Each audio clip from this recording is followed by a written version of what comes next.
Good afternoon, tree lovers. This is Joel Mizell with the Tree Planters at thetreeplanters.com. We're looking at about a 70-foot privacy screen that we have created that blocks that blue house, that big two-story blue house. There was a jungle in front of that house a few months ago. The jungle was removed by the neighbor, and it opened up the view from this house to that house. And we had already installed a massive privacy screen, and we've just finished off this area right here.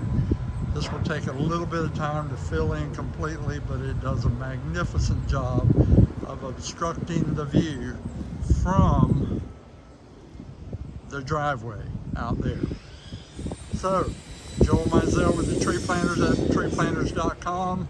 We invite you to subscribe to our YouTube channel. Just hit the button. You'll get all of our videos sent automatically to you.